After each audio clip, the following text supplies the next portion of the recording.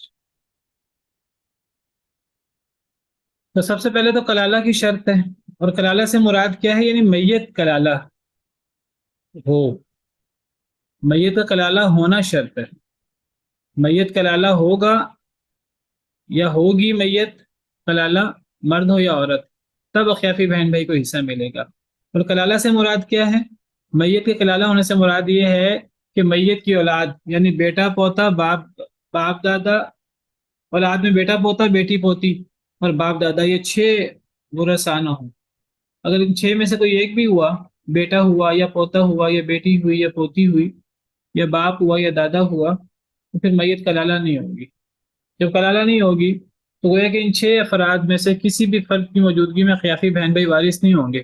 یہ 6 کے 6 افراد خیافی بہن بھائیوں کو محروم کر دیتے ہیں. ہاں، سگے بہن بھائی خیافی بہن بھائیوں کو محروم نہیں کرتے. میت کے سگے بہن بھائی، میت کے باپ شریک بہن بھائی میت کے ماں شریک بہن بھائیوں کو محروم نہیں کرتے. لیکن میت کا بیٹا، میت کا پوتا، میت کی بیٹی، میت کی پوتی، میت کا باپ اور میت کا دادا، چاہے یہ نیچے کے ہوں چاہے یہ اوپر کے ہوں. پوتے سے مراد آپ کو پتہ ہے، پوتی سے مراد لمبی تفصیل ہے نیچے تک، دادا سے مراد اوپر تک لمبی تفصیل ہے. تو ان میں سے کسی ایک کی موجودگی میں میت کلالہ نہیں ہوگی. جب کلالہ نہیں ہوگی تو خیافی بہن بھائی وارث نہیں ہوں گے. اچھا جی، اگر میت کلالہ ہے، اب اخیافی بہن بھائی میں سے ایک بھائی یا ایک بہن ہے تو انہیں کل ترکہ کا چھٹا حصہ ملے گا. یہ فرضی حصہ ہے، چاہے لڑکا ہے چاہے لڑکی، فرق نہیں ہے لڑکا لڑکی میں یہاں. اور اگر یہ ایک سے زیادہ ہیں، میت کلالہ ہے، کلالہ کی شرط ویسی ہی ہے، تو کل ترکہ کے 1/3 حصے میں برابر کے شریک ہوں گے. 1/3 سے مراد 1/3 یعنی 33% میں برابر کے شریک ہوں گے. یہ بھی فرضی حصہ ہے اور یہ ملے گا وصیت اور قرض ادا کرنے کے بعد. یہ کل تفصیل ہے خیافی بہن بھائی کی. تو اس کے بعد فرمایا غیر مضار، کسی کو ضرر نہیں دینا. میں وضاحت کر چکا ہوں، اس سے مراد مرنے والا بھی ہو سکتا ہے. مرنے والے کو ضرر نہیں دینا. مرنے والے کو ضرر کیسے ہو سکتا ہے؟ مرنے والے کو ضرر ایسے ہو سکتا ہے کہ میت نے جو وصیت کی تھی وہ وصیت پوری نہ کی جائے. اس نے کہا تھا کہ میری جائیداد کا 1/3 حصہ، یہ میری جائیداد میں سے 20% یا 25% یا 30% یہ فلاں کنواں کھدوا دیا جائے، فلاں جگہ دے دیا جائے. تو اس وصیت کو پورا نہ کیا جائے. پورا کیوں نہیں کیا جائے گا؟ اس لیے پورا نہیں کیا جائے گا، پورا کرنے والے اس لیے پورا نہیں کریں گے کہ وہ بھی ہماری وراثت میں آ جائے، ہماری وراثت بڑھ جائے. اور کئی بدبخت ہوتے ہیں، اللہ معاف کرے. اس سے بڑی بدبختی کیا ہوگی کہ انسان اپنی وراثت حاصل کرنے کے لیے، تھوڑے سے پیسے زیادہ لینے کے لیے وہ مرنے والے کی وصیت کو پورا نہ کرے جو اس کا حق ہے. اپنے باپ اپنے ماں کی وصیت کو ہی پورا نہ کرے، تو یہ نقصان دینا ہے مرنے والے کو. یا مرنے والے کی وصیت یا نقصان دینے سے غیر مضار سے مراد نقصان نہ دیا جائے. اس سے مراد ورثہ کو نقصان نہ دیا جائے. اس سے ورثہ بھی مراد ہو سکتے ہیں. تو غیر مضار سے مراد مرنے والا بھی ہو سکتا ہے، غیر مضار سے مراد ورثہ بھی ہو سکتے ہیں. ورثہ کو نقصان دینے کی کیا صورت ہے؟ ورثہ کو نقصان دینے کی صورت ہے جو وارث بن رہا ہے اس کو حصہ نہ دیا جائے. ہمارے ہاں بیٹیوں کو محروم کر دیا جاتا ہے، عورتوں کو محروم کر دیا جاتا ہے. یہ ضرر دیا جا رہا ہے. اللہ کہتے ہیں ضرر نہیں دینا. جس کا جو حصہ ہے شریعت کے مطابق وصیت کی ہے، اگر وہ وصیت صحیح ہے شریعت کے مطابق وصیت پوری ہونی چاہیے. اگر کسی کا کوئی حصہ ہے اللہ نے مقرر کر دیا، تو اب وہ بچہ ہے، وہ بیٹی ہے، وہ عورت ہے، وہ جو بھی ہے، وہ کاروبار میں تقسیم ہونا ہے. اور کچھ لوگ کہتے ہیں جی اگر ہم گھر میں سے حصہ دیں، ہم گھر سے ہم پھر زمین پہ آ جائیں، ہم پھر سڑک پہ آ جائیں. جی سڑک پہ آ جائیں. اگر گھر باپ کا تھا، اگر باپ کا گھر وہ بیٹوں بیٹیوں سب میں تقسیم ہونا ہے تو سب میں تقسیم ہونا ہے.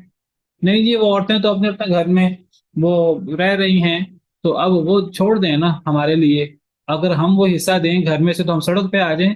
اگر آپ کے پاس اپنا نہیں ہے گھر تو باپ کے گھر پہ آپ کیسے قابض ہو سکتے ہیں جب وہ آپ کا نہیں ہے؟ تو صرف آپ کا نہیں ہے، وہ سب ورثاء ہے۔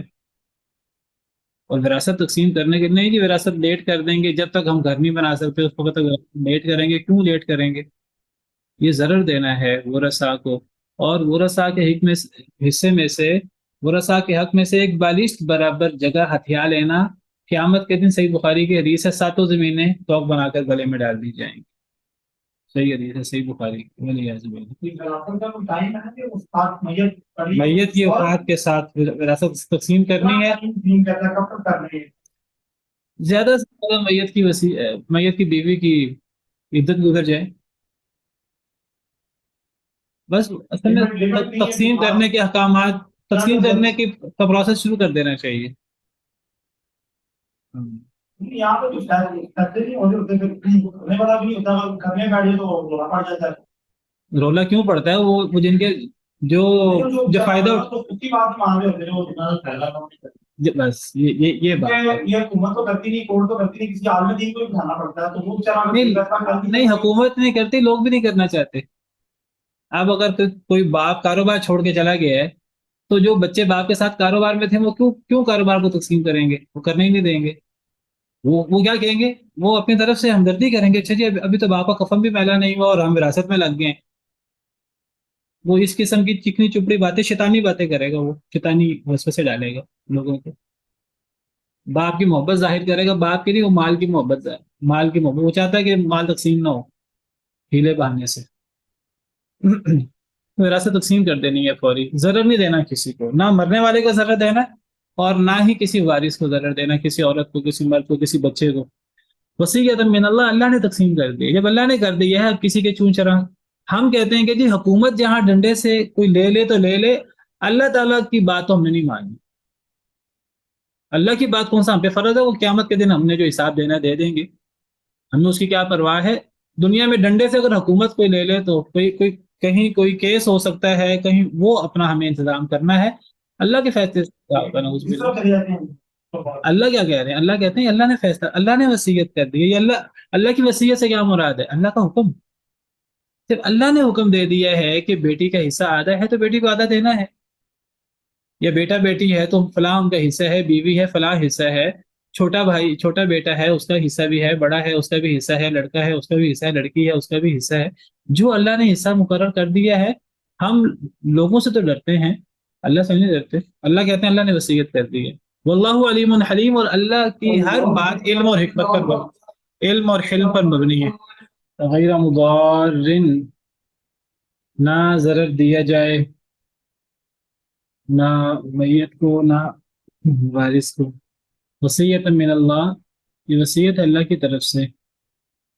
واللہ علیم الحلیم، اور اللہ تعالیٰ بہت جاننے والے ہیں اور بہت علم والے ہیں، تحمل والے ہیں۔ اللہ کا ہر فیصلہ علم اور علم پر مبنی ہے۔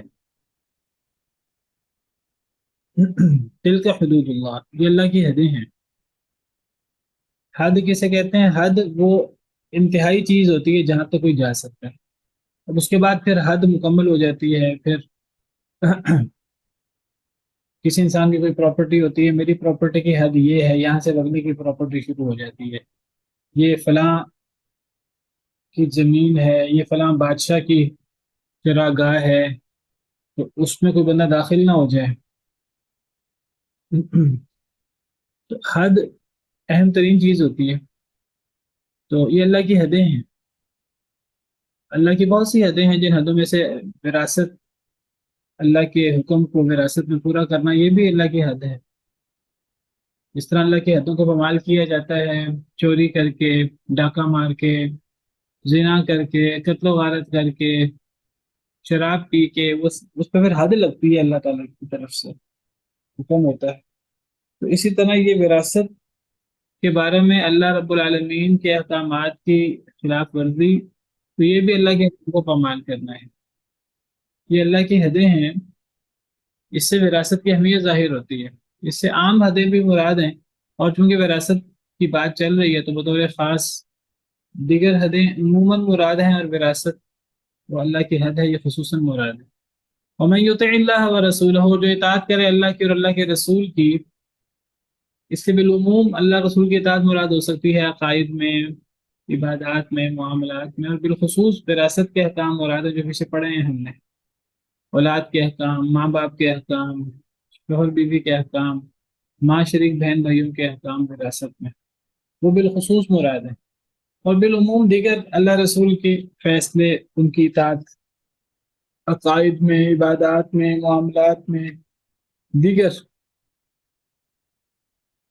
چیزوں میں، ان میں بالعموم اور وراثت میں بالخصوص جو اللہ اور اللہ کے رسول کی اطاعت کرے، یدخل ہو تو اللہ داخل کریں گے اس کو جنات، ان باغات میں، تجری من تحتها الانہار خالدین فیہا، جس کے نیچے سے نہریں بہتی ہیں، جس میں وہ ہمیشہ ہمیشہ رہیں گے، وذالک الفوز العظیم، اور یہ ہے بہت بڑی کامیابی۔ اگر ایک انسان موحد ہو، وراثت پر اللہ رسول کے حکم کے مطابق عمل کر لے تو وہ جنتی ہو جاتا ہے، چاہے اس سے اگر بعض دیگر معاملات میں کمی کوتاہی بھی ہو جائے تو وراثت کے بارے میں بالخصوص اور دیگر اللہ رسول کی حدود کے بارے میں بالعموم اللہ رسول کی اطاعت کرنا ایک انسان کو جنتی بنا دیتا ہے اور سب سے بڑی کامیابی پر فائز کر دیتا ہے۔ ومن یعص اللہ ورسولہ، اور جو نافرمانی کرے اللہ کی اور اللہ کے رسول کی صلی اللہ علیہ وسلم، ویتعد حدودہ، اور پامال کرے اللہ کی حدود کو، عام حدود بھی مراد ہیں بالعموم، اور وراثت بھی ایک حد ہے، یہ بالخصوص مراد ہے کیونکہ پچھلی آیات میں اس کا ذکر ہے۔ یدخل ہو تو اللہ داخل کریں گے اس کو نارن، آگ میں، خالدن فیہا، وہ اس میں ہمیشہ ہمیشہ رہے گا، وَلَهُ عَذَابٌ مُّهِینٌ، اور اس کے لیے بہت رسوا کن عذاب ہوگا۔ یہ بالعموم اللہ کی حدوں کو پامال کرنے کے بارے میں، اور بالخصوص وراثت کے بارے میں اللہ رسول کے احکامات کو نہ ماننے پر اللہ کی طرف سے ہمیشہ ہمیش کی جہنم کی سزا مل سکتی ہے، اور یہ جہنم کی سزا تو بڑی رسوا کن سزا ہے۔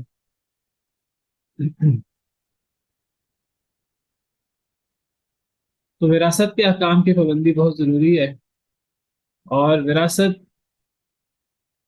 کے بارے میں اللہ رسول کے احکامات کو پامال کرنا یہ ہمیشگی کی جہنم کا باعث ہے،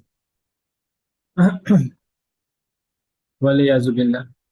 حدیث مبارکہ میں آتا ہے ایک بندہ 70 سال نیکیاں کرتا رہتا ہے، لیکن پھر وہ کیا کرتا ہے، وہ وصیت میں گڑبڑ کر دیتا ہے، تو اس کا خاتمہ بھی شر ہوتا ہے۔ اور یہ بھی حدیث میں آتا ہے ایک بندہ 70 سال گناہ کرتا رہتا ہے، لیکن پھر وہ وصیت، وراثت کے بارے میں اللہ رسول کی حدود کے مطابق وراثت تقسیم کرتا ہے، تو اس کا خاتمہ بالخیر ہوتا ہے اور وہ جنتی لوگوں میں سے ہو جاتا ہے۔ میں نے آپ کو حدیث بیان کر دی صحیح بخاری، صحیح مسلم کی، صحیح بخاری کی، کہ جو بندہ کسی کی بارش برابر زمین ہتھیار لے وراثت کی، تو اللہ تعالیٰ ساتوں زمینیں توق بنا کر اسے گلے میں ڈال دیں گے، ولیعذ باللہ۔ یہ زمانہ جاہلیت کے لوگوں کی منطق تھی، ان کا طریقہ تھا کہ جس کے پاس جو ہتھے چڑھتا اس کے وہ قابو کر لیتا تھا۔ وَتَأْكُلُونَ التُّرَاثَ أَكْلًا لَمًّا، اللہ نے منظر کشی کی ہے، تم وراثت کا مال کھا جاتے ہو، وَتُحِبُّونَ الْمَالَ حُبًّا جَمًّا، تم مال سے بڑی محبت کرتے ہو۔ كَلَّا إِذَا دُكَّتِ الْأَرْضُ دَكًّا دَكًّا، پھر اللہ نے قیامت کی بات کی ہے، قیامت کے دن زمین ریزہ ریزہ ہو جائے گی، پہاڑ ریزہ ریزہ ہو جائیں گے، تو اس قیامت کی تیاری بھی کرنی ہے۔ تو یہ وراثت کی دوسری آیت جو مکمل ہوئی ہے۔ پھر اس کے بعد 2 مزید آیتیں تھیں جس میں اللہ تعالیٰ نے وراثت اور اللہ کی حدوں میں اللہ رسول کی اطاعت کرنے کی فضیلت اور اس اللہ کی حدوں کو پامال کرنے کی مذمت بیان کی ہے۔ اور یہاں یہ لفظ بڑا اہم ہے کہ اللہ اس کو آگ میں داخل کریں گے جس میں وہ ہمیشہ ہمیشہ رہے گا۔ ہمیشگی کی آگ تو کفر یا شرک کی سزا ہے، تو یہاں یہ سزا وراثت کے ساتھ آ رہی ہے، جس سے وراثت کی اہمیت کا پتہ لگتا ہے، اور وراثت میں اللہ رسول کے احکامات کی نافرمانی اللہ کے ہاں کتنا گھناؤنا جرم ہے، ہمیشگی کے جہنم کا باعث نہ بنا دے، ولیعذ باللہ، چاہے انسان باقی معاملات میں نیکی کرنے کی کوشش کرنے والا ہو، ولیعذ باللہ۔ اچھا جی، وراثت کی تیسری اور آخری آیت، تو میں نے پہلے ذکر کیا وراثت کی پہلی آیت ہے، وہ اس میں اللہ نے کن کا حصہ بیان کیا ہے، یوصیکم اللہ فی اولادکم،